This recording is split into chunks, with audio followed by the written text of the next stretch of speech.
Welcome to the Deep Dive. Today we're unpacking a really significant announcement from Netflix. Honestly, one that looks set to fundamentally reshape late-night TV as we know it. Yeah, it feels like more than just a new show announcement. It seems quite pivotal, doesn't it, for, where entertainment, especially late night, might be headed. Exactly.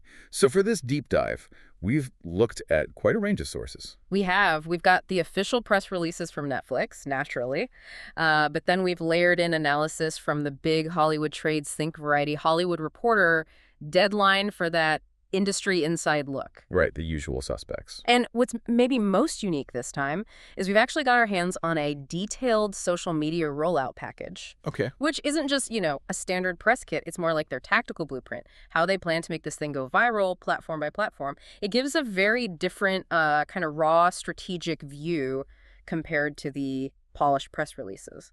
Fascinating. So our mission today is really to dig into the sheer scale of this deal. Try to grasp Netflix's, pretty ambitious vision for date night, and maybe most importantly, explore what it all means for you, the viewer, and just the wider entertainment world. This feels like a big strategic play. Definitely. More than just another show launch. Okay, so let's kick off with the core news. It's a big one. Netflix announced this was September 18th, 2025. They're launching a brand new late-night talk and comedy series. Right. And here's where it gets really interesting. The host is an Emmy winner, a comedian, but they're only identifying in the sources as recently departed or sometimes recently ousted from their last late-night job. Yeah, and the name itself, completely held back, just to be announced everywhere. Which is quite a move. It really is. And what's fascinating isn't just that they haven't named the host, but the strategy behind it. It feels calculated. How so? Well, it's not just about buzz, though. It certainly generates that. By keeping the host anonymous, Netflix basically turns this into a two-act play, right? Okay, first, you got all the speculation, the guessing game. Then, the actual reveal becomes a second huge news hit, doubles the media attention. Ah, smart. And it also lets them frame this whole departed or ousted situation as like a defiant comeback story, freedom, creative liberation, all that. It taps into that narrative before they have to get into the messy details of why the host left their previous gig. So they control the narrative right from the start. That's sharp, builds anticipation. Exactly. It's a gamble, maybe, but it leverages that past drama as fuel for this new launch. Okay, practical stuff then. Premiere date, the official press releases are clear, New Year's Eve, 2025, December 31st. That's the line. But we noticed something in that social media plan you mentioned. Ah, yes. Tucked away in there is a mention of November 1st, 2025 as a potential launch date. So what do we make of that? Well, we have to stick with the official New Year's Eve date from the main press materials. But that little discrepancy, it's interesting. It might hint at, an earlier internal goal they had, or maybe they considered a softer phased launch before deciding on the big New Year's splash. Right, shows how these things can shift. It tells you a bit about the planning process for these massive rollouts. It's fluid. All right, now let's talk money, Yeah. because this is where Netflix is really showing its hand. Oh, yeah. The annual salary for this unnamed host, $100 million. $100 million. It's staggering. Our sources are calling it record-breaking. One of the biggest talent deals ever in streaming. It just jumps off the page, that number. It really does. And, connecting that to the bigger picture, that $100 million salary, as eye-popping as it is, it's only part of the story. Go on. The total production commitment for the show itself is budgeted at over $250 million annually. Wow.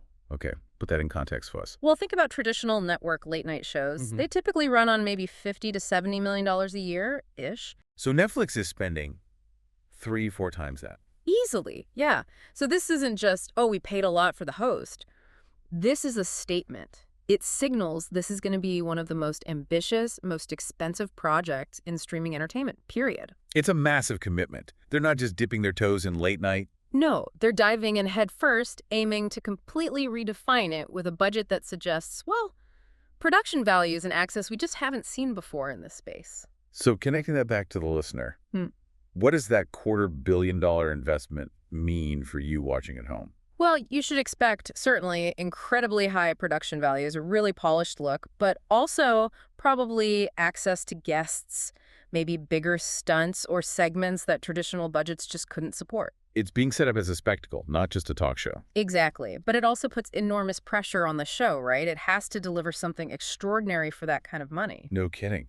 Okay, so let's dig into the vision behind it all. Because the host, even anonymous, has been putting out some pretty strong statements. Yeah, they have. There's this quote where the host says, "I've always believed that late night should feel alive, unpredictable, and a little dangerous." A little dangerous. Interesting choice of words. And then they add, talking about Netflix, "They gave me the keys, the gas, and the rocket fuel. Now let's see how high we can fly." Okay, so emphasizing freedom there. Very much so, especially after the previous exit. The host is promising a show that's smart, loud, fearless, and most importantly, fun.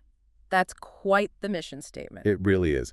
What does dangerous even mean on a platform like Netflix compared to network TV? That's a great question. On traditional networks, dangerous might mean, pushing FCC limits or making advertisers nervous. Right. On Netflix, it could mean bypassing those entirely, maybe much more direct political takes. Unfiltered humor, experimental formats. Netflix can offer creative freedom that linear TV, with its ad model, just can't. So potentially much edgier content. Potentially.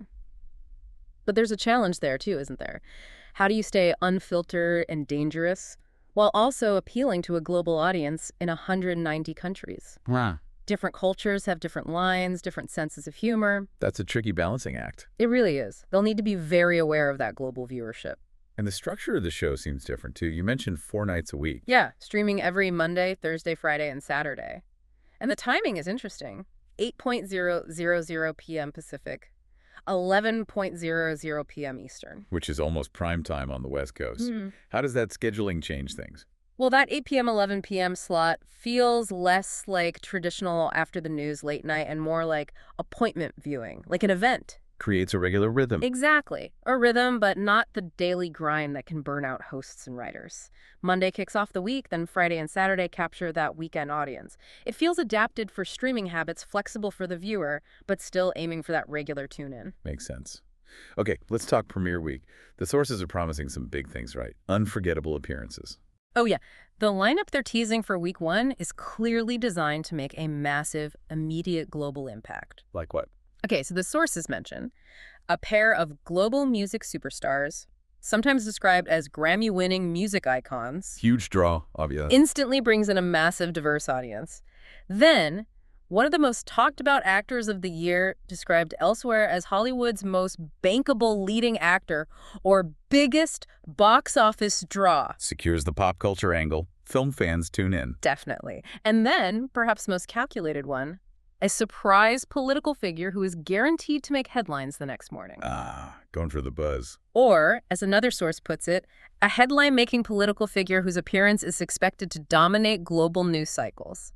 This is about generating instant talk, maybe controversy, making the show immediate water cooler conversation across news, entertainment, politics, everything. Wow, they are not messing around with this launch. It's engineered to dominate from minute 1. It's framed as a cultural event, not just a show debut. You can practically feel the social media plan kicking into high gear just thinking about that lineup. Yeah, an unavoidable global buzz seems to be the goal, making it must-watch right away. And connecting that back, this isn't just about the U.S. market. As we said, 190-plus countries simultaneously. Right, which must shape the content itself. Absolutely. Making smart, loud, fearless comedy work globally is tough. What's funny or edgy here might not land, or might even offend elsewhere.